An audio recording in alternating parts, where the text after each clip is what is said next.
Diciendo aquello de la canción de María, de nuevo aquí nos tienes, purísima doncella.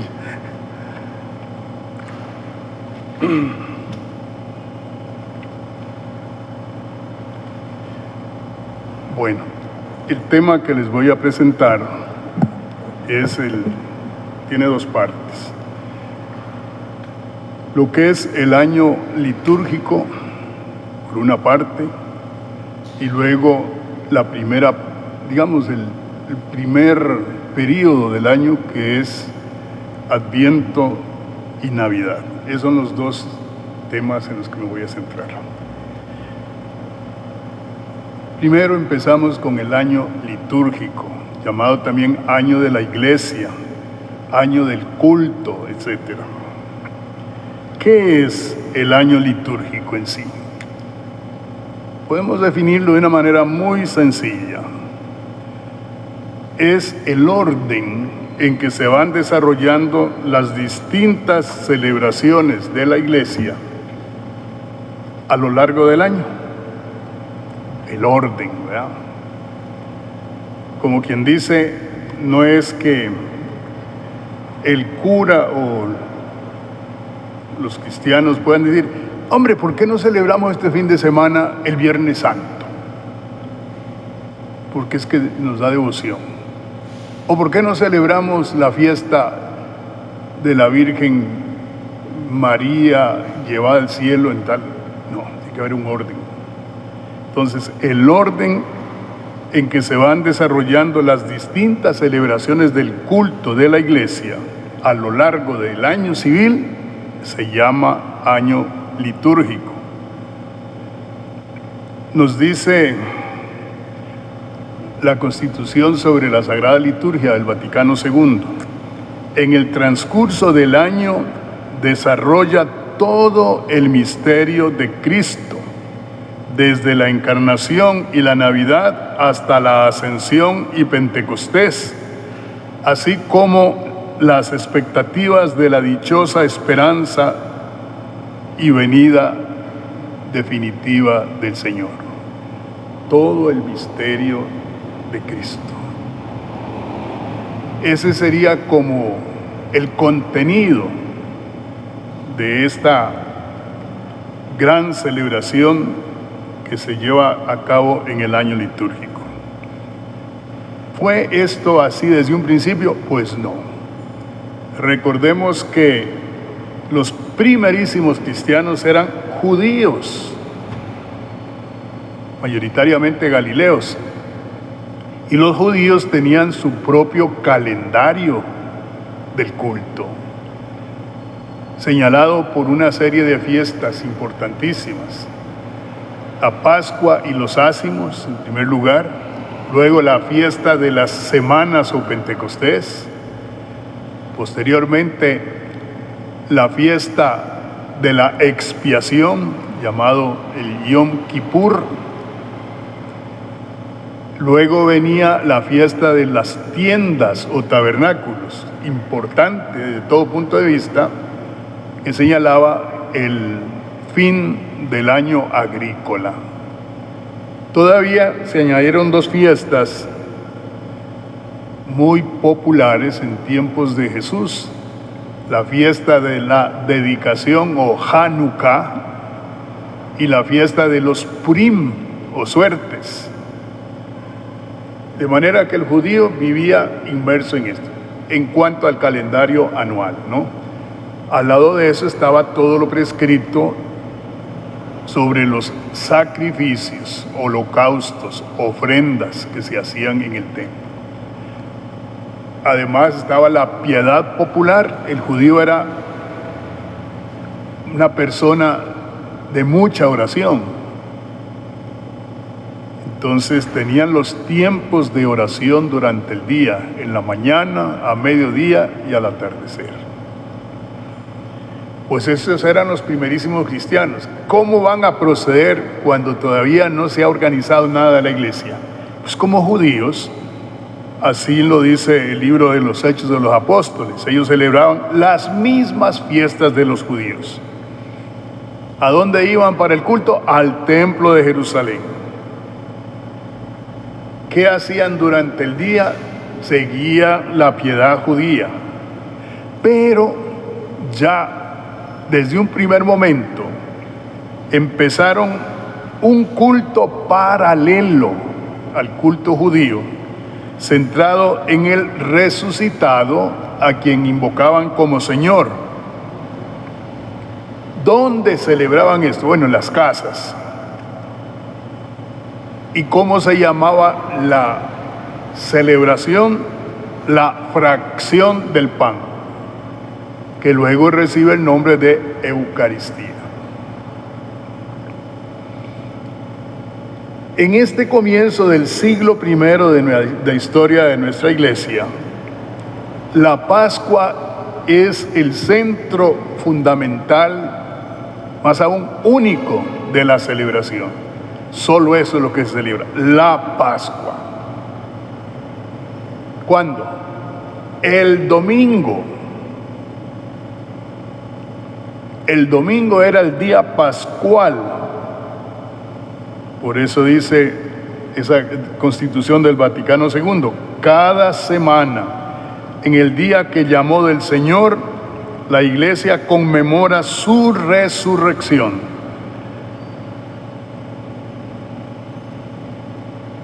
Esa era la única celebración.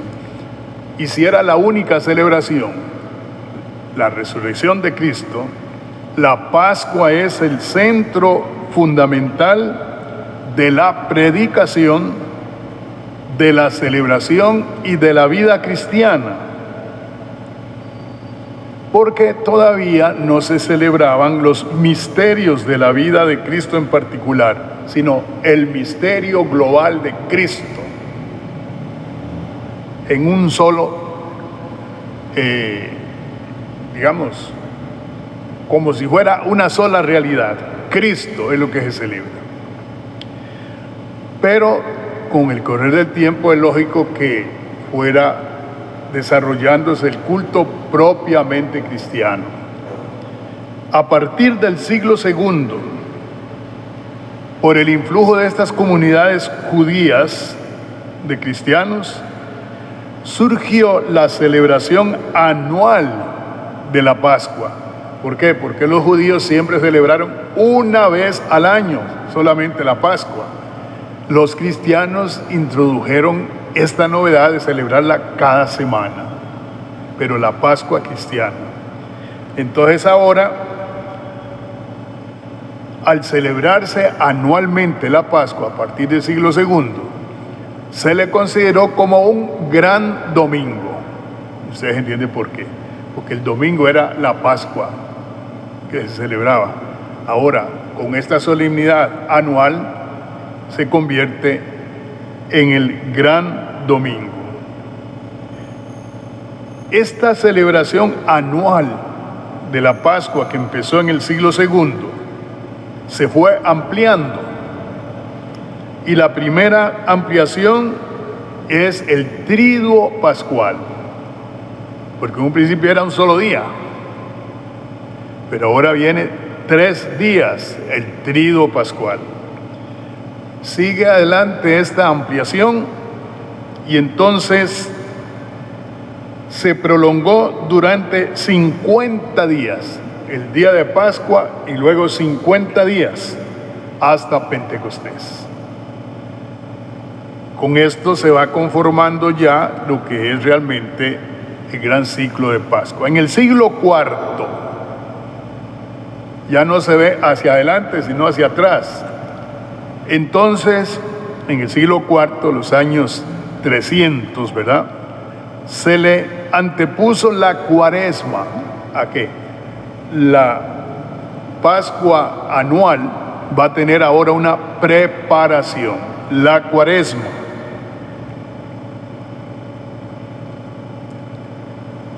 A partir de ese mismo siglo IV, se sintió la necesidad de contemplar y revivir cada uno de los misterios de la pasión. Y entonces surge la Semana Santa. ¿Ven?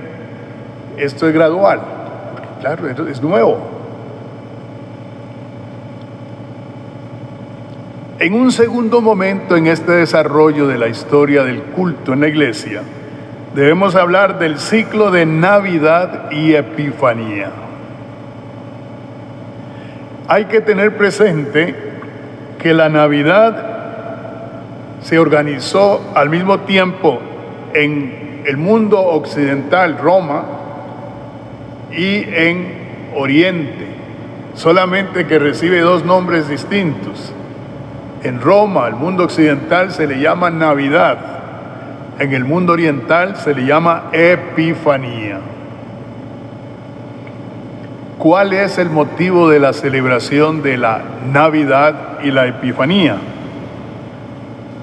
Surge de la necesidad de apartar a los cristianos de las celebraciones paganas e idolátricas del sol invicto, que tenían lugar en el llamado solsticio de invierno, es decir, el 22 de diciembre, con la noche más larga, porque ya del 23 de diciembre en adelante empieza a aumentar la duración del día. Entonces el sol invicto, el sol vence las tinieblas, será la fiesta pagana.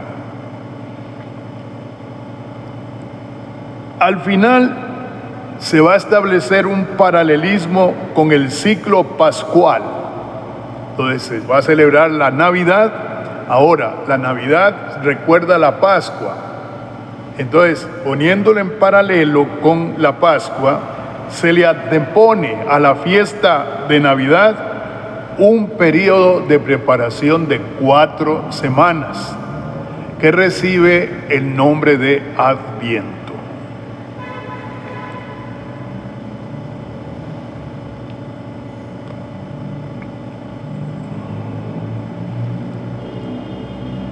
Ahora, téngase presente que Navidad y Epifanía son la misma fiesta, solamente que una celebrada en Occidente y la otra en Oriente.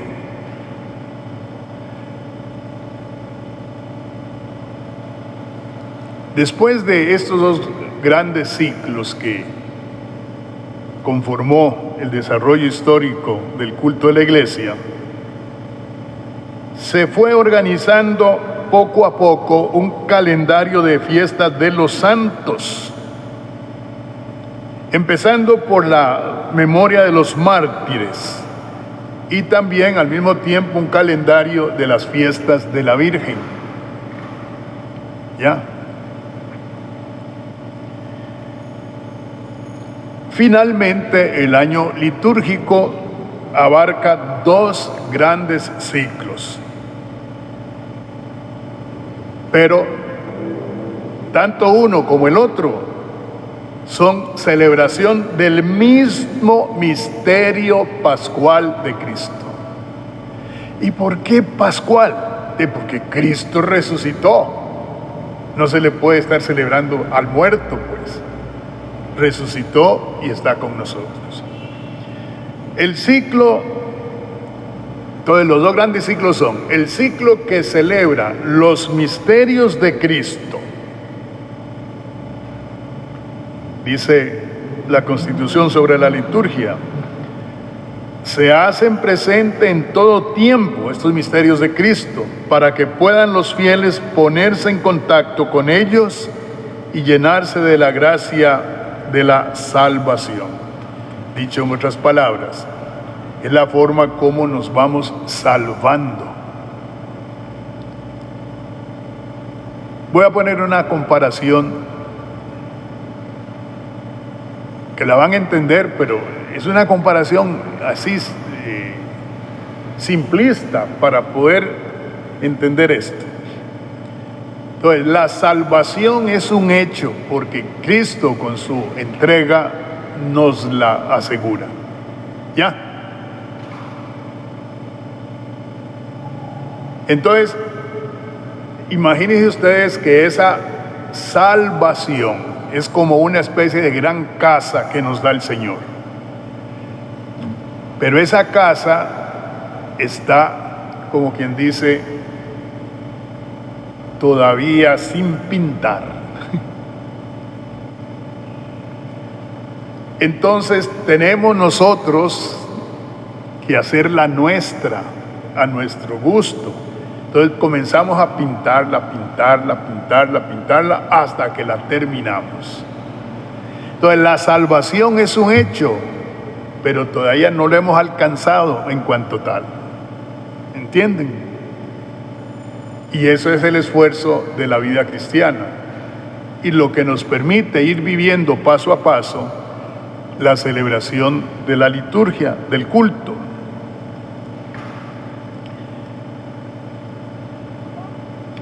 Entonces tenemos ese ciclo que celebra los misterios de Cristo. Luego el otro ciclo celebra por una parte a la Virgen y a los santos. Dice la constitución de la liturgia: la Virgen que, unida con lazo indisoluble a la obra salvífica de su Hijo, en ella la Iglesia admira y ensalza el fruto más espléndido de la redención y la contempla gozosamente como una purísima imagen de lo que ella misma, toda entera, ansía y espera ser. ¿Qué significa esto? Que Nuestra Señora, en su triunfo, en su asunción, es la que ha alcanzado ya la casa totalmente pintada. La plenitud de esa salvación que ella logra por medio de su Hijo Jesús. Por eso es como imagen de lo que es nuestro camino hacia la salvación. Luego está la fiesta de los santos. Dice la constitución litúrgica que, llegados a la perfección y habiendo ya alcanzado la salvación eterna, al celebrar a los santos, la Iglesia proclama el misterio pascual cumplido en ellos, que sufrieron y fueron glorificados con Cristo, y propone a los fieles sus ejemplos, los cuales atraen a todos por Cristo al Padre. Entonces, los santos son modelos que nos proponen de aquellos que alcanzaron la salvación plena, esa salvación que Cristo nos ha adquirido a todos. Ahora, nosotros tenemos actualmente el año litúrgico revisado por el Concilio Vaticano II. Aquí, en esta revisión del año litúrgico, se establece la prioridad del ciclo de los misterios de Cristo en relación con los de la Virgen y de los santos. No puede estar la Virgen sobre Jesús, ni los santos sobre María y sobre Jesús. Entonces, la prioridad es Cristo. Por eso la importancia del domingo como fiesta primordial. Se hizo una revisión del ciclo de los santos, señalando algunas fiestas para el calendario de toda la Iglesia y otras que son de calendarios particulares. Mira, antes del Vaticano II, era más importante las fiestas de los santos que las mismas de Cristo, así como suena. Y había cada nombre de santos rarísimos, ¿verdad? Algunos de los cuales ni siquiera existieron. Ahí llegaron, ¿verdad? Santos que Caralampio, por ejemplo, dice hasta el nombre, Cucufate.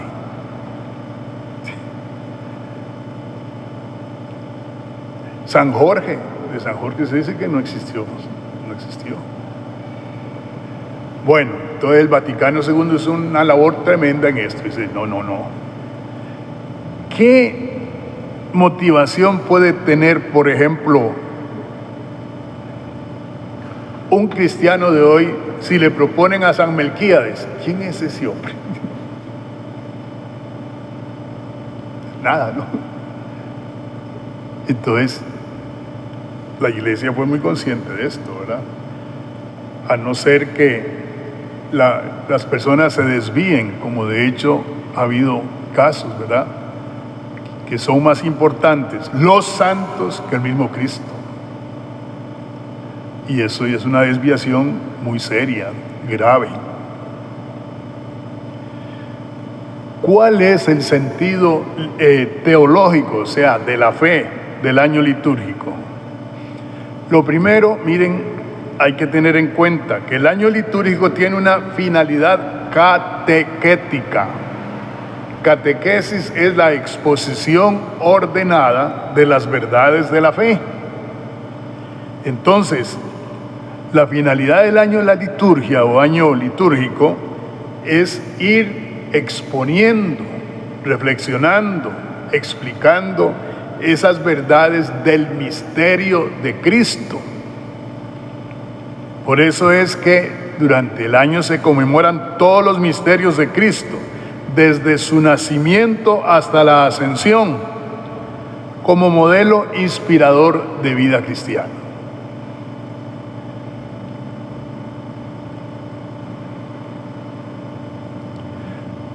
Ahora, en la celebración de la iglesia, el mismo Cristo resucitado se hace presente. Dice la constitución de la liturgia: conmemorando los misterios de la redención, la iglesia abre las riquezas del poder santificador y de los méritos de su Señor, de tal manera que en cierto modo se hacen presentes en todo tiempo, para que puedan los fieles ponerse en contacto con ellos y llenarse de la gracia de la salvación. A nivel del culto y a nivel de la fe, por ejemplo, lo que vamos a vivir del nacimiento de Cristo, eso no es simplemente una conmemoración histórica que quedó allá hace más de 2000 años. Es una realidad, porque tenemos el encuentro con el Señor que humanamente nació hace más de 2000 años.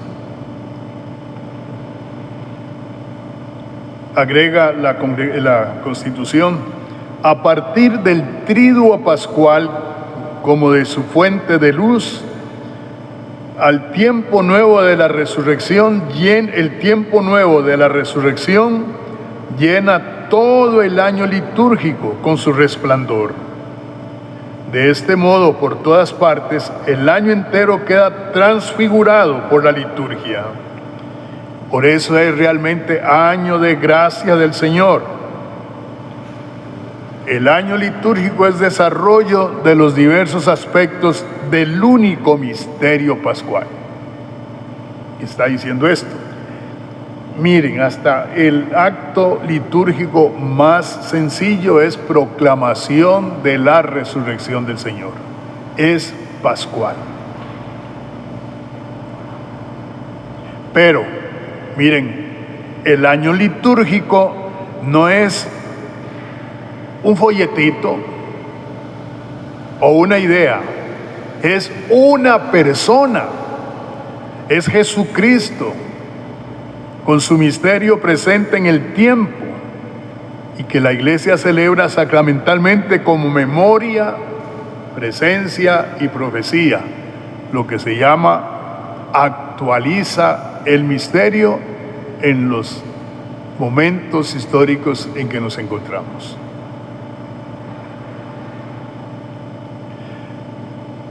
¿Cómo está conformado el año litúrgico actual entonces? Ustedes ya lo saben, pero lo recordamos. Está el ciclo natalicio, Navidad y Epifanía. El Adviento va del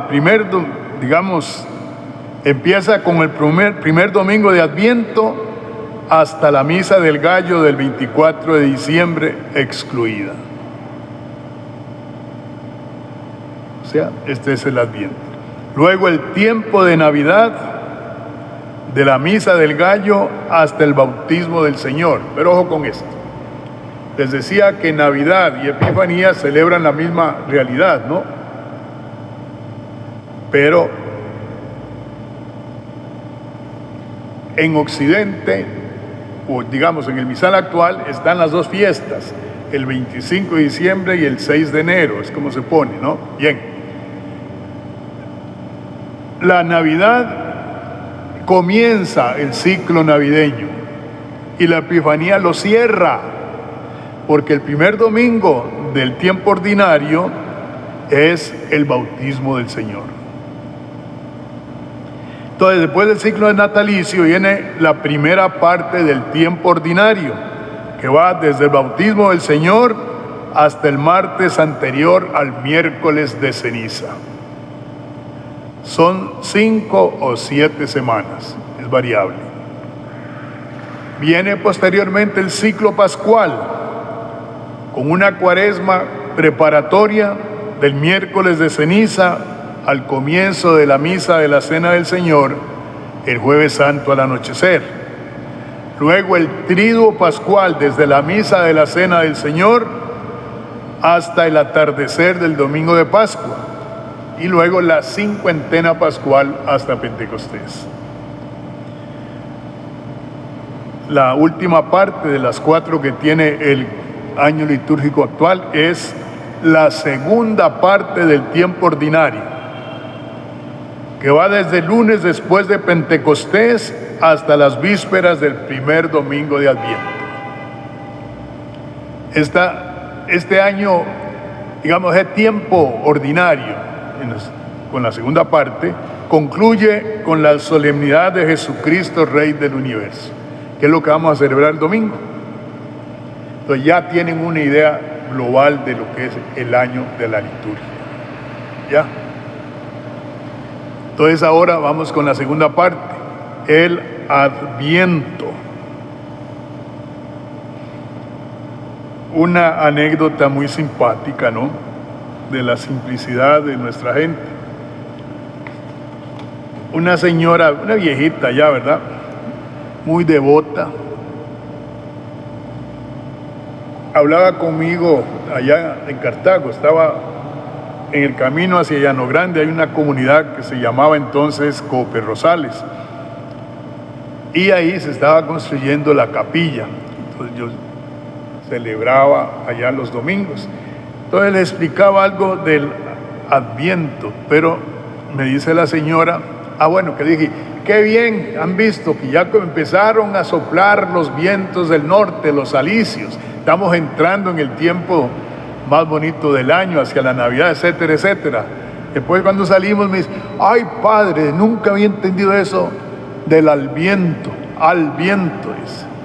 Ahora ya sé por qué, dice, con los vientos que soplan, el Adviento. Entonces, vamos a hablar del Adviento.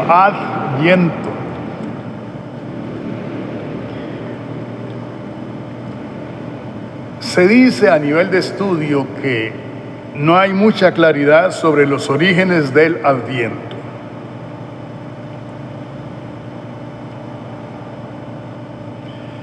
Independientemente de Pascua, pero en relación con ella, en el siglo IV se comenzó a organizar lo que ya les dije, un nuevo ciclo litúrgico en torno a la memoria de la encarnación y de la manifestación de Dios entre los hombres. Entonces, esto es lo que motivó, según parece, el nacimiento del Adviento, porque allá en la Pascua lo que se celebraba era el triunfo del Señor, la resurrección, ¿no? Pero ¿cómo fue que vino ese Jesús a la tierra? Eso quedaba en el aire todavía. Entonces ahora se empieza a organizar este ciclo en torno a la memoria de la encarnación y de la manifestación de Dios entre nosotros.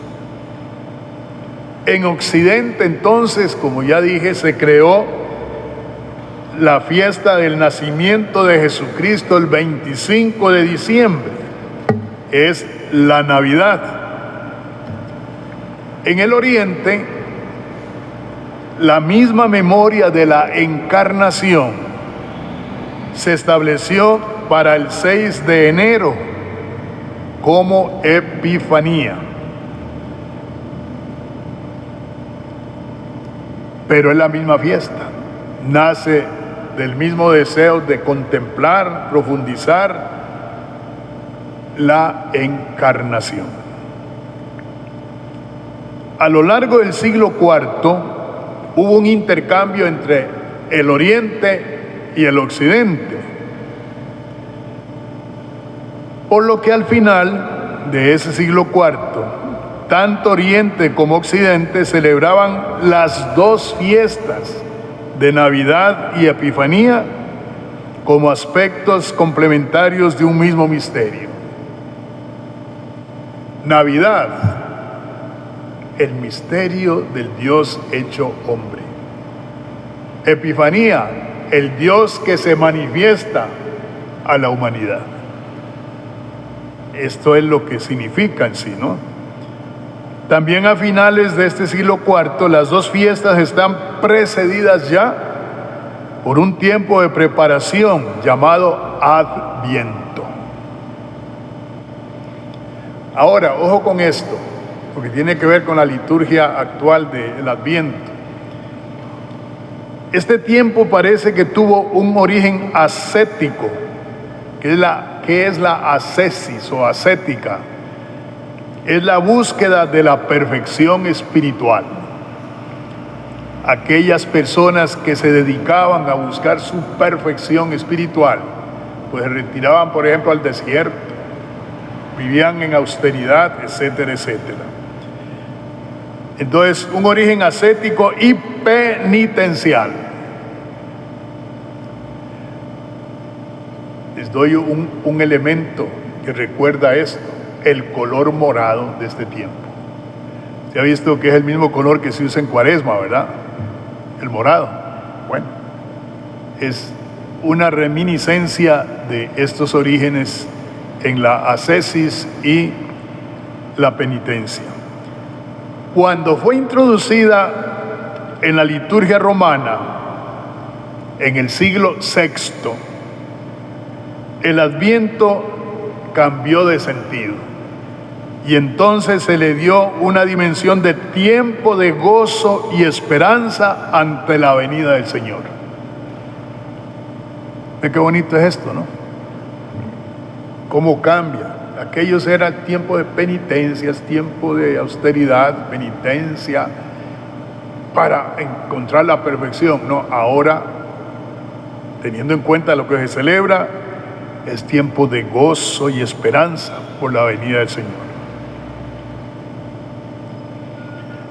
Sin embargo, en la celebración actual del Adviento encontramos la presencia de elementos relativos a prácticas ascéticas y elementos propiamente litúrgicos.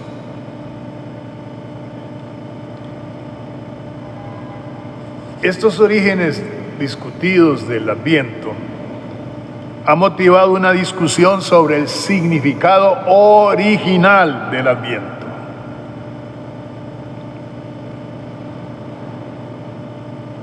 La división se encuentra en esto. Hay autores que dicen que se trata de días que preparan la manifestación histórica de Cristo, la primera venida. Entonces hablan de una primera venida y una segunda venida. Entonces, en este caso, el Adviento prepararía la manifestación histórica de Cristo, primera venida. Otros afirman que resalta la expectación de la última venida del Señor al final de los tiempos, la parusía. La reforma litúrgica del Vaticano II intencionalmente salvó los dos elementos, el de preparación para Navidad y el de la espera de la segunda venida de Cristo.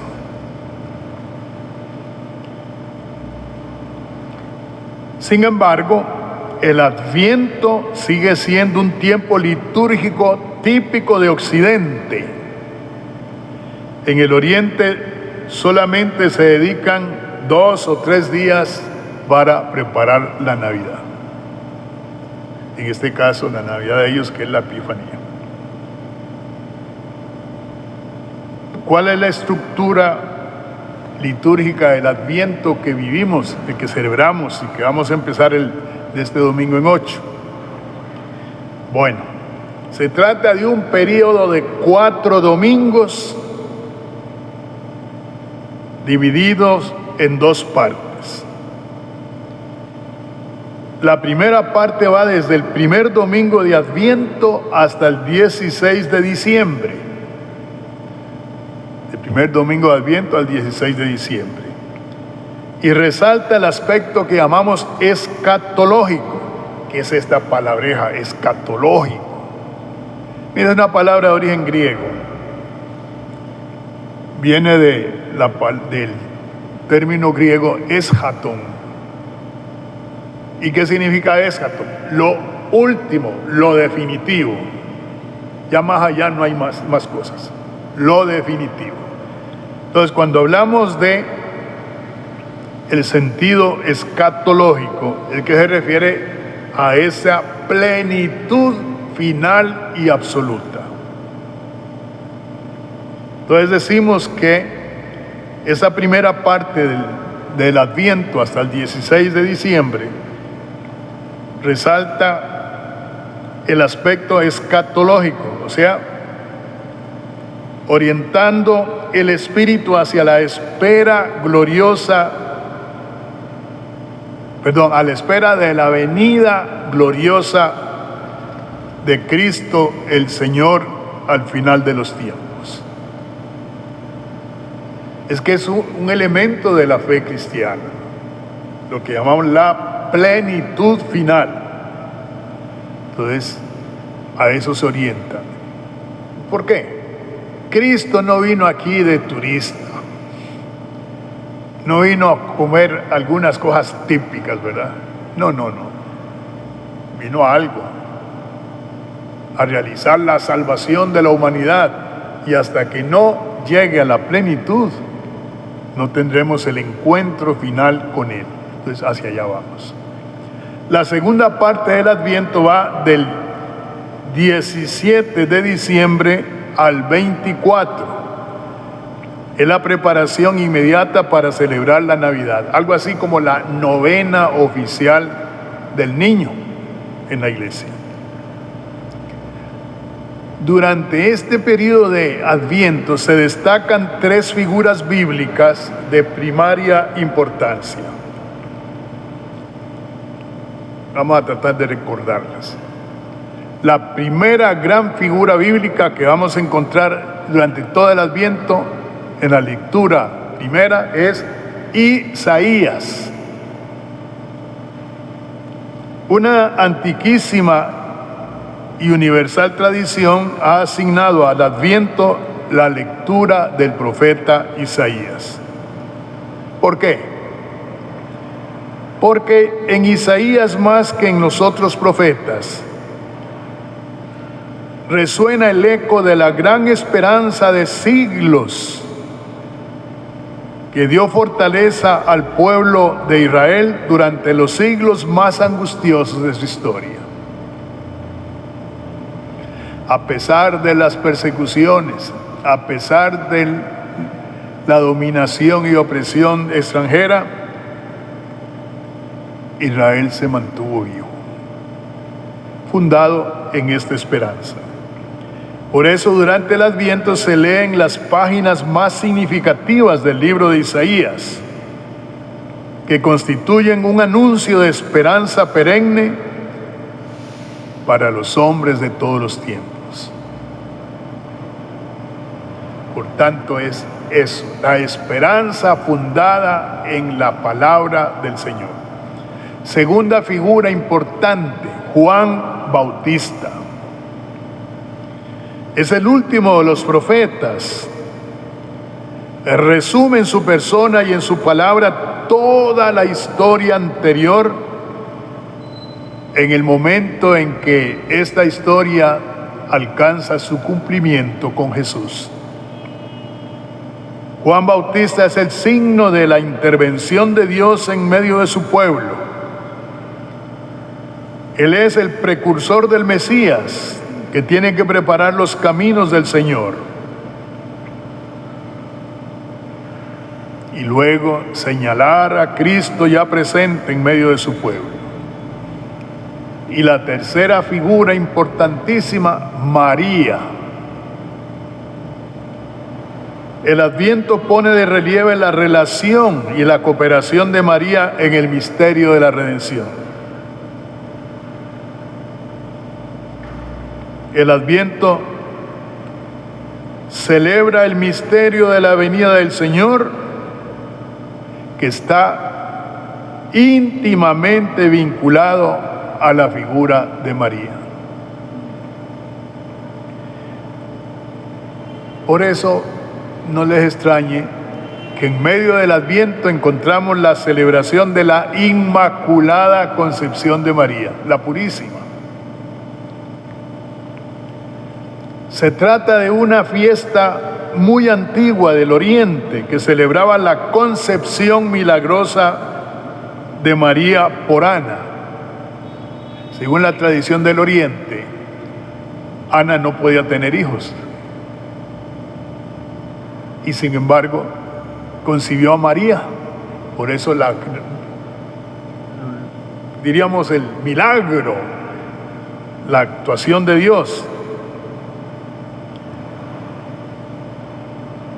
Esta fiesta de la concepción milagrosa de María por Ana se convirtió en Occidente, porque pasó al Occidente, en el siglo XI, en la fiesta de la concepción de María sin pecado original.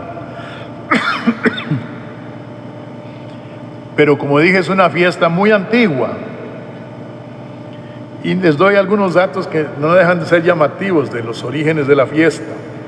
En el siglo IX, los irlandeses celebraban el 2 o 3 de mayo la concepción de María. En el siglo IX, o sea, en los años 800, los irlandeses. En el siglo XII, 1100, los benedictinos ingleses celebraban esta fiesta el 8 de diciembre. Y de Inglaterra pasó al continente europeo. Aparece en el calendario romano en 1476, ya como una fiesta que se va, diríamos, afianzando. El Papa Alejandro VII enfrentó la reacción de algunos que se oponían a esta fiesta. Miren, San Agustín y Santo Tomás de Aquino, dos figuras de primer orden en la historia de la Iglesia, se oponían a esta fiesta por razones teológicas. Decían, pero si María no tuvo pecado, entonces no tenía necesidad de ser redimida. Y tiene toda la razón. Dicho en otras palabras, María no tenía por qué ser salvada, y María ha sido salvada por su Hijo. Entonces había una discusión tremenda entre estos señores, ¿verdad? Grandes teólogos. El Papa Alejandro VII salió en defensa de la celebración, publicando el 8 de diciembre de 1661 un documento que declaraba a María inmaculada desde su concepción, pero agrega cómo: en virtud de los méritos de Jesucristo, su Hijo, Redentor del género humano. Es decir, que Jesús habría salvado a María desde su concepción. Ven cómo se manejan los asuntos estos de la teología, ¿no? Finalmente, el 8 de diciembre de 1854, el Papa Pío IX definió como dogma de fe la Inmaculada Concepción de María. Es dogma de fe.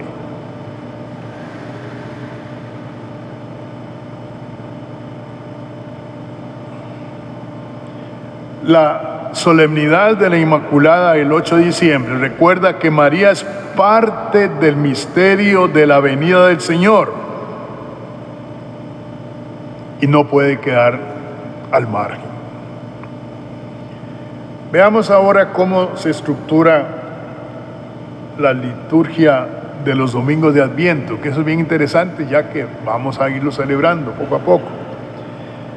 El domingo primero de Adviento, de este domingo en 8, gira todo él en torno a la vigilancia y a la práctica de las obras de la luz, en la espera de la última venida del Señor. Entonces, la esperanza es la nota dominante de este domingo como actitud fundamental de la vida cristiana. La esperanza. El domingo segundo, manteniendo el tónico ese escatológico, o sea, de la segunda venida, introduce los avisos de Juan el Bautista. Se escucha aquello: preparen los caminos del Señor. Este lenguaje severo de Juan el Bautista llama a la conversión y al cambio de vida. El domingo tercero de Adviento se le llama tradicionalmente el domingo de la alegría, porque todo él en las lecturas está marcado por la alegría del Señor que ya está llegando. Y el domingo cuarto se sitúa ya en los acontecimientos que le precedieron a la Navidad, las anunciaciones a José, a María y a Isabel. ¿Cuál es la teología del Adviento? Pero antes de decirles esto, les voy a hacer ver de qué manera en las oraciones y en los prefacios se lleva adelante esta catequesis. En las oraciones colecta, la primera oración, que es la que da el tono a toda la celebración. En el primer domingo, fíjense lo que vamos a escuchar. Dice: aviva en tus fieles al comenzar el Adviento el deseo de salir al encuentro de Cristo que viene, acompañados por las buenas obras, para que colocados un día a su derecha, merezcan poseer el reino eterno. Aquí está la tónica de ese domingo. Segundo domingo: cuando salimos animosos al encuentro de tu Hijo, no permitas que lo impidan los afanes de este mundo. Guíanos hasta Él con sabiduría divina, para que podamos participar plenamente de su vida. Y en el tercer domingo de la alegría: estás viendo, Señor, cómo tu pueblo espera con fe la fiesta del nacimiento de tu Hijo. Concédenos llegar a la Navidad, fiesta de gozo y salvación, y poder celebrarla con alegría desbordante. Y el cuarto domingo: derrama, Señor, tu gracia sobre nosotros, que por el anuncio del ángel hemos conocido la encarnación de tu Hijo. Y en los prefacios del primer domingo: que al venir por vez primera en la humildad de nuestra carne realizó el plan de redención trazado desde antiguo y nos abrió el camino de la salvación, que cuando vuelva de nuevo en la majestad de su gloria, revelando así la plenitud de su obra, podamos recibir los bienes prometidos que ahora en vigilante espera confiamos alcanzar. El segundo domingo: a quien todos los profetas anunciaron, la Virgen esperó con inefable amor de madre. Juan lo proclamó ya próximo y señaló después entre los hombres. El mismo Señor nos concede ahora prepararnos con alegría al misterio de su nacimiento, para encontrarnos así cuando llegue, velando en oración y cantando su alabanza. Y en el domingo de la alegría: tú nos has ocultado el día y la hora en que Cristo, tu Hijo, Señor y Juez de la historia, aparecerá revestido de poder y de glorias sobre las nubes del cielo. En aquel día terrible y glorioso pasará la figura de este mundo y nacerán los cielos nuevos y la tierra nueva. El mismo Señor que se nos mostrará entonces lleno de gloria, viene ahora a nuestro encuentro en cada hombre y en cada acontecimiento, para que lo recibamos en la fe y por el amor demos testimonio de la espera dichosa de su amor. Y en el último domingo de Adviento, te alabamos, te bendecimos y te glorificamos por el misterio de la Virgen Madre. Porque si del antiguo adversario nos vino la ruina, en el seno virginal de la hija de Sión, ha germinado aquel que nos nutre con el pan de los ángeles y ha brotado para todo el género humano la salvación y la paz. La gracia que Eva nos arrebató nos ha sido devuelta en María. En ella, madre de todos los hombres, la maternidad redimida del pecado y de la muerte se abre al don de la vida nueva. Así, donde había crecido el pecado, se ha desbordado tu misericordia en Cristo, Señor nuestro. Entonces, fíjense que tiene una gran unidad realmente el pensamiento y la catequesis del Adviento. Algunas ideas sobre la catequesis en sí, la teología del Adviento. En primer lugar, en Adviento celebramos el plan de salvación de Dios en Cristo. Dios, que ideó su plan de salvación de la humanidad, lo realiza por medio de Cristo.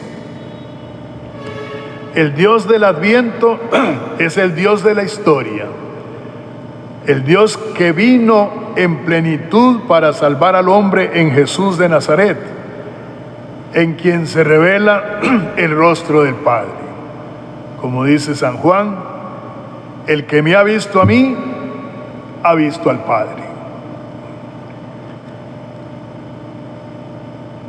El Adviento entonces resalta esa dimensión escatológica del misterio cristiano, o sea, la dimensión de plenitud. Dios nos ha destinado a la salvación, dice Pablo en la primera a los Tesalonicenses. Dios no nos ha destinado para la cólera, sino para obtener la salvación por medio de Jesucristo nuestro Señor. Pero esta salvación alcanzará su plena revelación al final de los tiempos.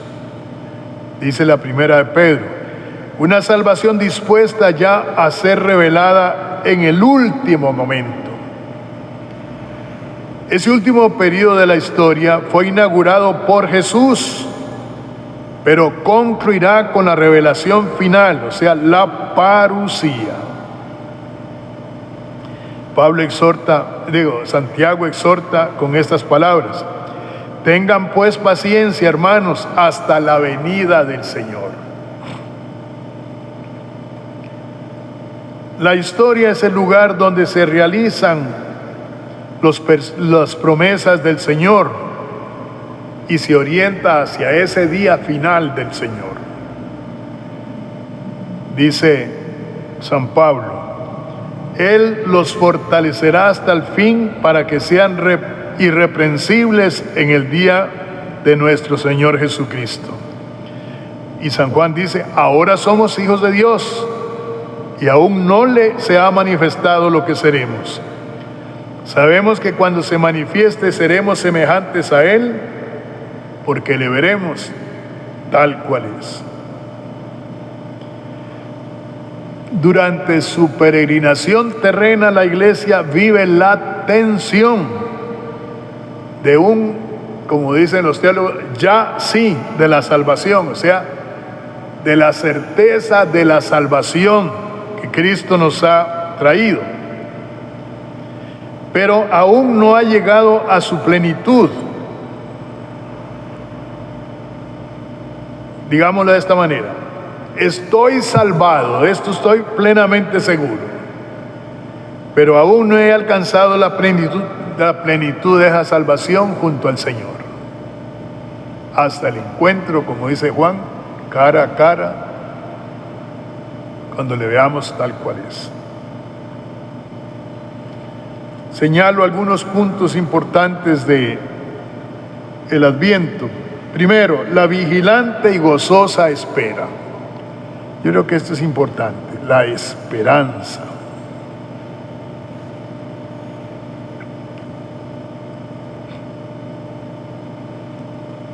El segundo elemento es la conversión. La venida de Dios en Cristo exige conversión continua. La novedad del Evangelio es una luz que reclama un pronto y decidido despertar del sueño. El tiempo de Adviento, sobre todo a través de la predicación del Bautista, es una llamada a la conversión en orden a preparar los caminos del Señor y acogerlo cuando Él llegue.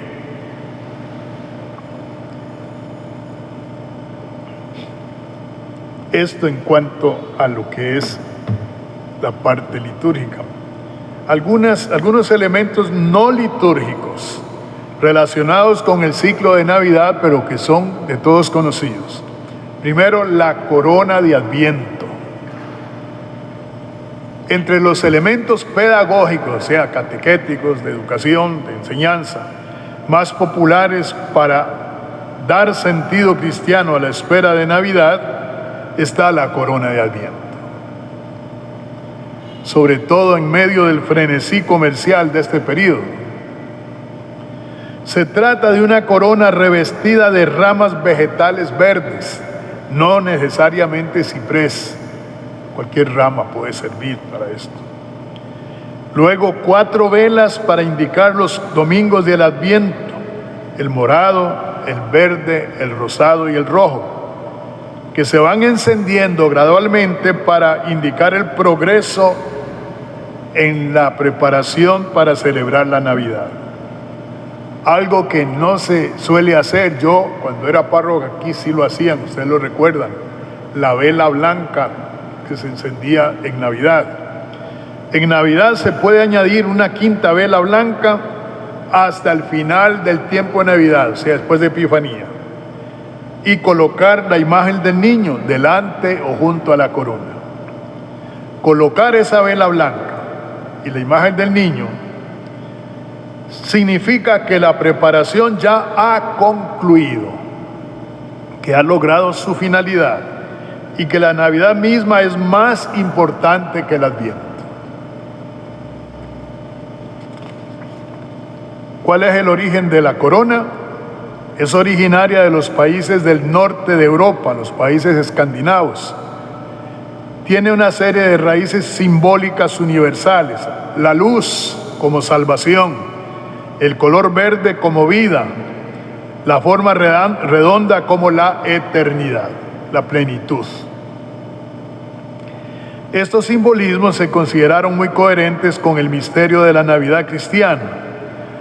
Por eso pasaron de los países nórdicos europeos hacia el sur, en toda Europa.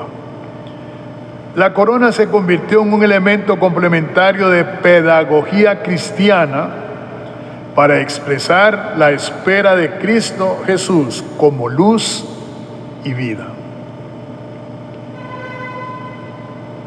Entonces, el segundo elemento, el popular árbol de Navidad. Se trata de un adorno navideño cuyo origen se sitúa en Alemania hacia el siglo XVI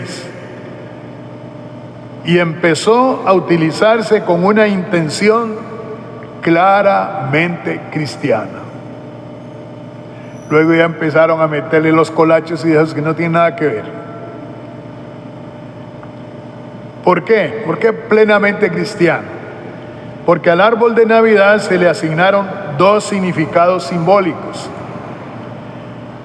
Primero, es el árbol del paraíso.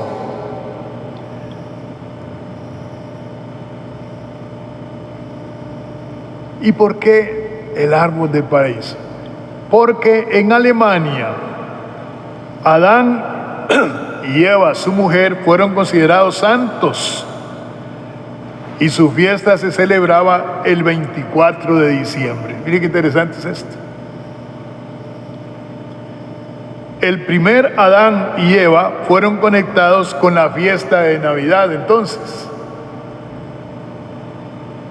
porque en Navidad nace el segundo Adán, que es Jesús, Cristo.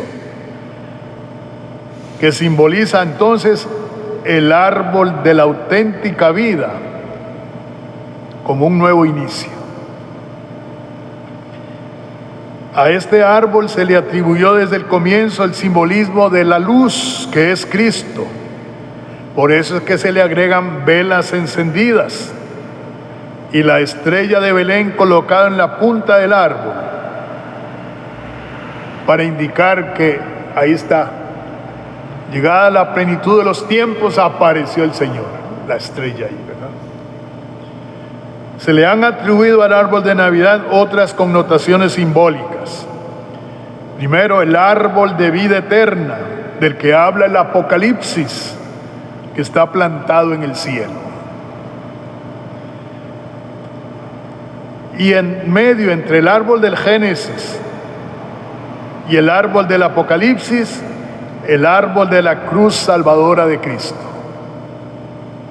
Por eso decíamos que el origen es totalmente cristiano. Lastimosamente, como ha sucedido con toda la Navidad, la han paganizado. Tercer elemento que les quiero señalar, el pesebre, nacimiento o portal. Se conoce como pesebre o Belén a una representación de la llegada al mundo de Jesús, representación que se exhibe en la época navideña, en los templos, en los hogares, después pasó a las tiendas y en diversos espacios públicos también. Claro, pero todo ese mundo tan paganizado hace que, como recuerdan hace unos años que se robaron al niño del pesebre del Teatro Nacional, hasta eso llegamos, ¿verdad? Aquí en Lourdes se robaron el niño, en una celebración del 24 de diciembre en la noche, ya por 25, mientras la gente se saludaba con todo esto, cuando se podía, en Navidad y todo eso, cuando se dieron cuenta ya, y el niño se lo habían llevado y no apareció nunca.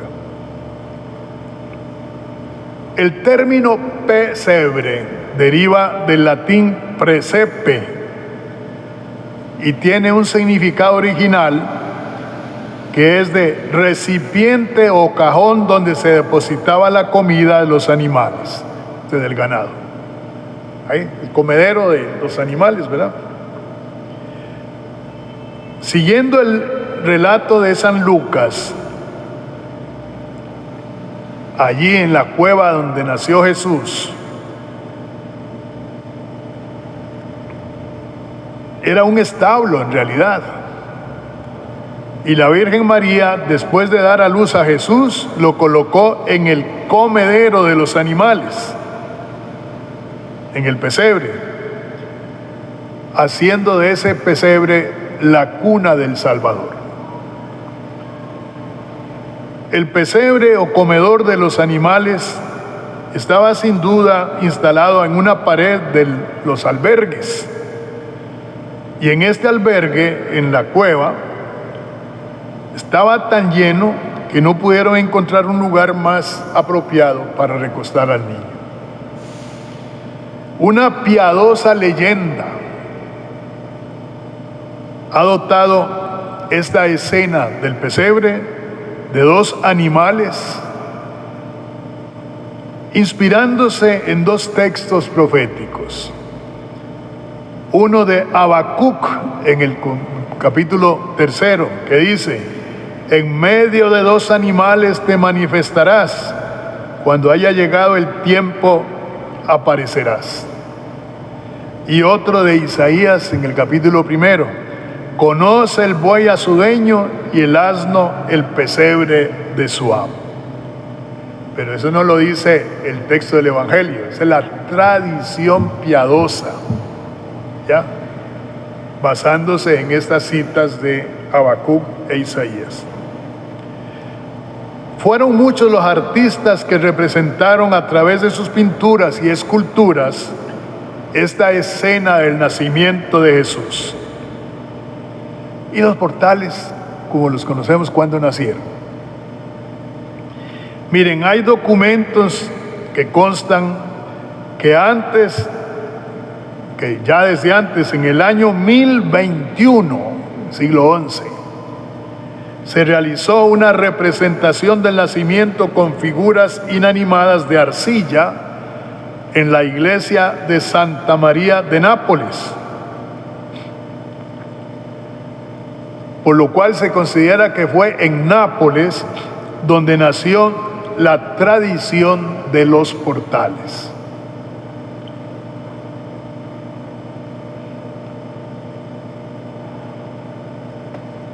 Pero solamente se hacía en la iglesia. En el siglo XV hay un santo, San Cayetano, Cayetano de Thiene, San Cayetano, trasladó la tradición desde las iglesias a los hogares, poniendo de moda hacer un pesebre en las casas particulares. Primero solo en la iglesia de Santa María de Nápoles, luego vamos a las casas. Pero el portal que conocemos hoy viene de San Francisco de Asís, que en el año 1223, siglo XIII, decidió recrear el misterio del nacimiento en vivo, con personas y animales reales del pueblo, en una cueva cercana a la localidad de Greccio, en la zona de Umbría, en Italia. Eso es lo que él quiso hacer, con gran devoción, figuras del pueblo, ¿no? Desde entonces los franciscanos convirtieron a hacer estas representaciones en vivo como una tradición navideña.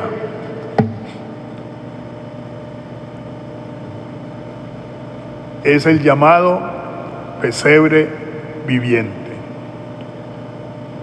La costumbre de montar estos portales llegó a España, ¿verdad?, en la segunda mitad del siglo XVIII.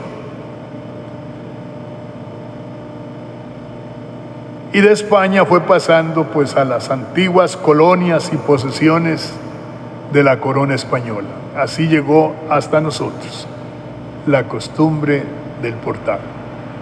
Obviamente que en los distintos países pues se han adaptado, ¿verdad?, también las representaciones para hacer más, digamos, propio, ¿no?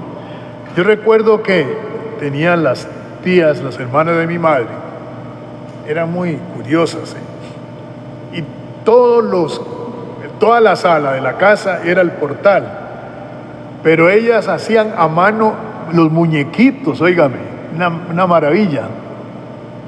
Lo único así que compraban era el pasito, como dicen, ¿verdad? Pero los pastores, las ovejas y todo eso. Pero ahí ponían todo el pueblo, ¿verdad? Porque la plaza de deportes y un juego de fútbol. Por allá la agencia de policía, la iglesia, la pulpería del barrio, todo lo hacían ellas. Ahí llegaba uno y veía, ¿y qué es esto? Hasta que en un determinado momento pusieron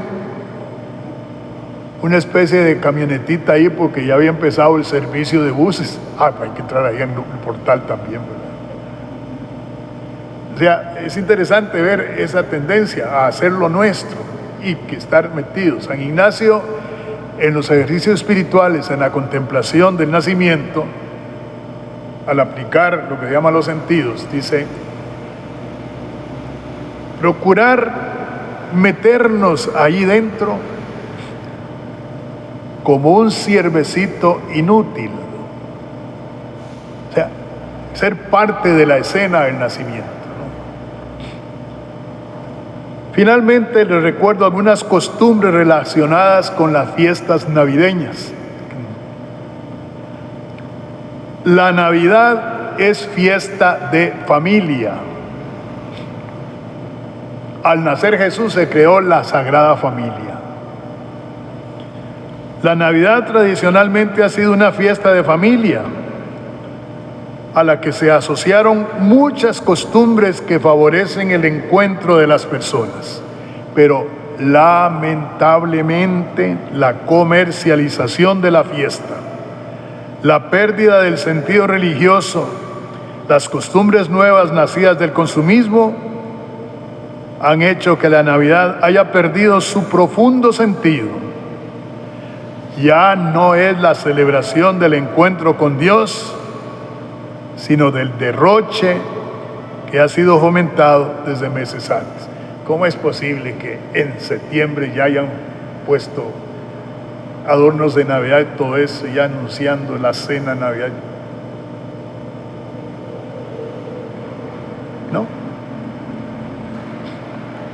Las costumbres de nuestro país hacían que durante el Adviento se fueran preparando los portales, buscando la lana, coloreando el serrín con anilina, recuerdo eso, ¿no?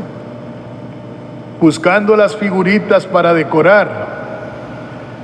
Ya en la semana de Navidad, la tamaleada que reunía a toda la familia. Venía el intercambio de tamales. Todo esto, parte de la celebración familiar de la Navidad, con un gozo, una alegría enorme. Los regalos a los niños en nuestro país fue tradicional entregarlos el día de Navidad, lo cual creaba también en los niños una expectativa hermosa, ¿no? A diferencia de otros países europeos y algunos de América, que lo hacen el 6 de enero, fundándose en aquello de que los magos llevaron regalos a Jesús. Entonces, bueno, esto es lo que quería compartir con ustedes para iniciar en nuestro Adviento.